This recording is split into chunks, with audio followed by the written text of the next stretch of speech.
Dans cette vidéo, je vais vous parler de la peur de l'échec.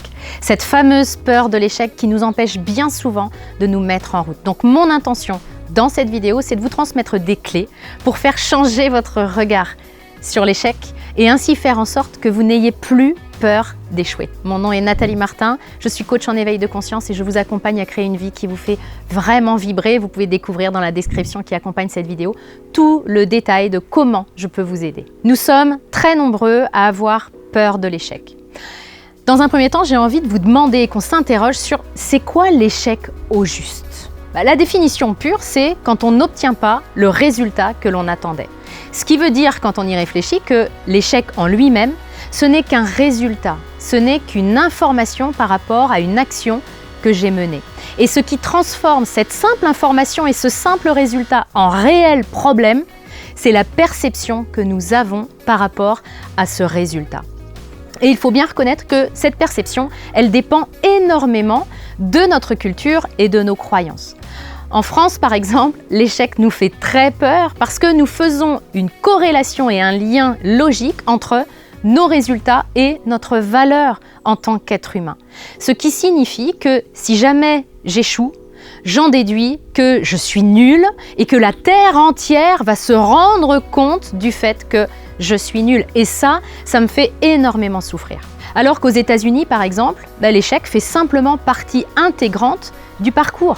On le sait et donc on n'associe pas l'échec à la nullité de la personne et à sa valeur. On est plutôt dans le fait de, si tu as échoué, c'est que tu as tenté, tu as osé faire des choses.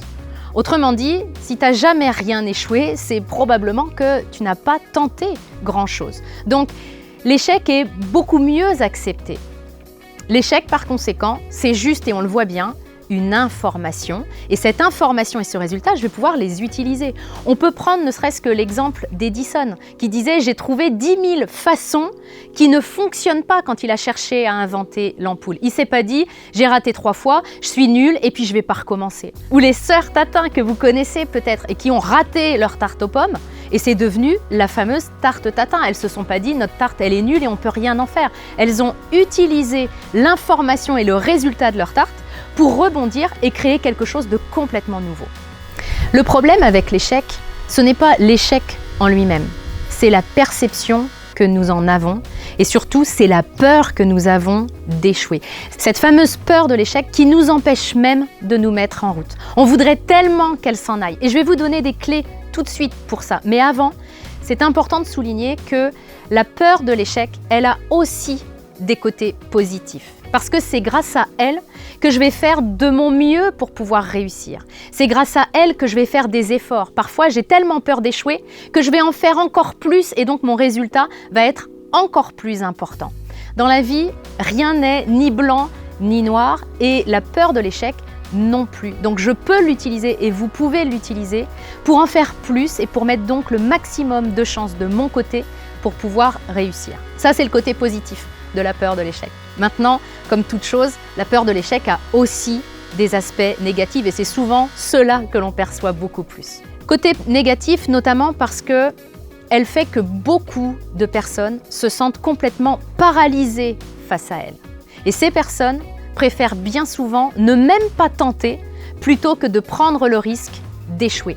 Ce qui est, et là je veux vraiment qu'on insiste là-dessus, c'est purement irrationnel. On y réfléchit un petit peu ensemble. Imaginons que j'ai envie de quitter mon job, j'en peux plus, puis je veux vraiment quitter mon travail pour créer mon activité, mais j'ai tellement peur de ne pas réussir, tellement peur d'échouer, que je reste dans mon job et que donc je ne crée pas cette activité.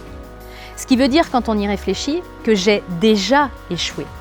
J'ai eu peur de possiblement échouer et donc j'ai préféré choisir l'option d'échouer à 100%, parce que c'est sûr que si je ne le fais pas, j'ai déjà échoué. Est-ce que vous réalisez l'aberration du système qui consiste à laisser notre peur d'échouer nous empêcher de tenter?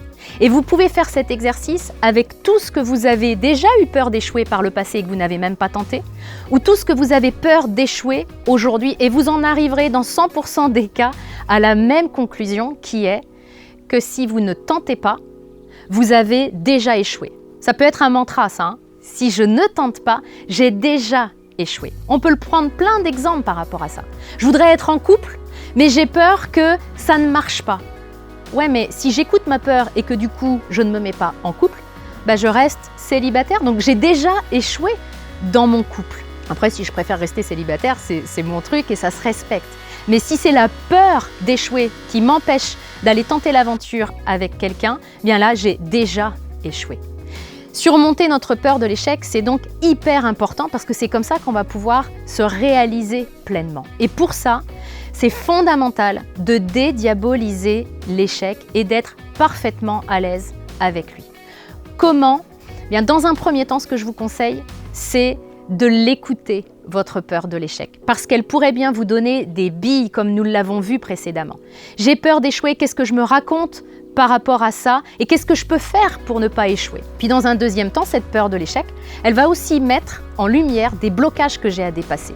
Par exemple, si j'ai peur d'échouer parce que j'ai peur de ce que vont dire les autres, c'est peut-être que j'ai à dépasser le blocage du regard de l'autre. Donc votre peur de l'échec, elle peut vous en dire beaucoup sur ce que vous vous racontez et sur vos croyances.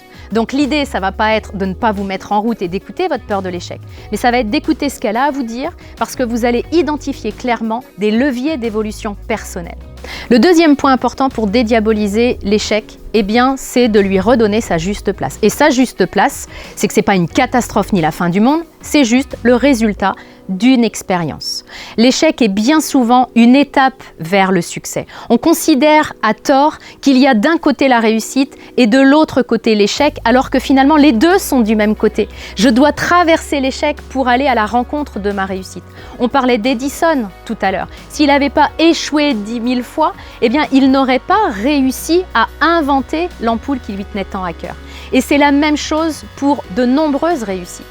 Bien souvent, on peut regarder, il y avait les JO dernièrement, et on peut regarder un gymnaste par exemple, voir ce qu'il est en train de faire, remporter la médaille d'or et se dire « Oh, la chance qu'il a !» Mais non, la chance n'a absolument rien à voir là-dedans. Il réussit à faire cette prestation et cette performance parce qu'il est tombé, parce qu'il a échoué et parce qu'il s'est relevé. C'est pas de la chance, c'est de la persévérance parce qu'il a su, il a compris que l'échec était partie intégrante du processus qui allait l'emmener vers la réussite. Mais bien souvent, comme je me contente de regarder le résultat final, j'attribue cette réussite à la chance et c'est absolument pas le cas.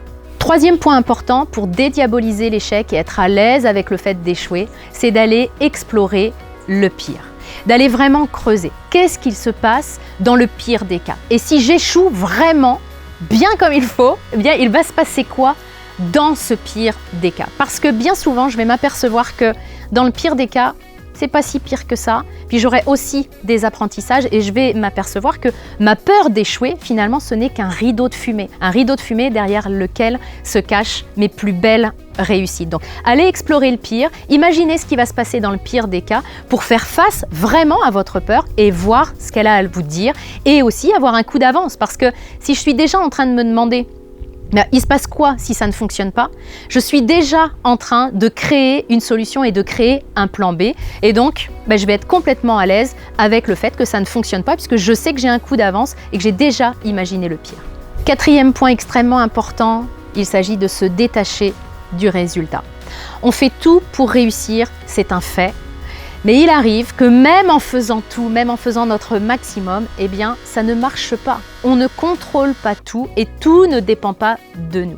Donc c'est important de se détacher du résultat parce que le succès, ce n'est pas d'atteindre la cible que je m'étais fixée. Le succès, c'est de se mettre en route et de faire de son mieux et de se relever quand on met un genou à terre pour poursuivre le chemin. Ce qui compte, et on le dit souvent et on l'entend souvent, ce qui compte, c'est pas la destination, c'est le chemin. Et ce que je dis très souvent à mes clients, c'est que ce qui compte, c'est pas le résultat que tu obtiens. Ce qui compte, c'est qui tu deviens quand tu avances vers ce résultat. On peut prendre un exemple qui va sans doute vous parler. Imaginons que je veuille décrocher un nouveau poste. Je réussis, je l'ai ce nouveau poste. Seulement, pour pouvoir le décrocher, j'ai marché sur la tête de tout le monde, je suis devenue quelqu'un d'irascible, je me suis isolée, je suis devenue infecte avec les autres, infecte avec moi et je frôle dans ce nouveau job le burn-out. Est-ce que c'est vraiment ça un succès? Si je regarde juste le résultat, je voulais le job, je l'ai eu, pourrait se dire ouais, j'ai réussi. Mais si je regarde qui je suis devenue sur le chemin, je m'aperçois qu'en fait non, c'est pas ça une réussite. À l'inverse, si je n'obtiens pas ce nouveau poste, mais que pour l'obtenir, j'ai travaillé sur moi, j'ai appris à lâcher prise, j'ai appris à faire de mon mieux, à être quelqu'un de persévérant, à prendre du recul, à me relever quand je passe des entretiens et que ça ne marche pas. Peut-être que j'ai échoué en termes de je n'ai pas eu le résultat que j'attendais, je n'ai pas eu le poste. Par contre, les capacités humaines que j'ai pu développer, ça c'est gagné et c'est gagné pour toujours parce que la personne que je suis devenue sur ce chemin, ça c'est de l'acquis et personne ne pourra me l'enlever. C'est vraiment important que vous puissiez utiliser ces clés pour pouvoir vous mettre à l'aise avec le fait que oui, vous échouerez peut-être sur votre chemin, mais derrière l'échec se cache une réussite, ne serait-ce que par les apprentissages que vous allez faire et ne serait-ce que par la personne que vous allez devenir quand vous allez vous mettre en chemin. Rappelez-vous de ce point important, c'est que le vrai échec, c'est de ne pas tenter. Parce que si vous n'osez pas, parce que si vous n'essayez pas, vous avez déjà perdu et donc vous avez déjà le résultat que vous cherchez à fuir. Je vous souhaite de faire beaucoup d'essais, d'oser énormément de choses parce que c'est comme ça que vous pourrez créer la vie à laquelle vous aspirez. Et si vous voulez que je vous aide pour ça, je mettrai dans la description qui accompagne cette vidéo un lien pour que vous puissiez demander une première consultation, une session stratégique pour qu'on puisse faire le point ensemble sur votre vie telle qu'elle est aujourd'hui, la vie à laquelle vous aspirez et voir comment je peux vous aider à créer une vie qui vous fait vraiment vibrer. Il vous suffira de cliquer sur le lien qui accompagne cette vidéo dans la description. Je vous souhaite le grand meilleur et je vous retrouve très bientôt dans une prochaine vidéo.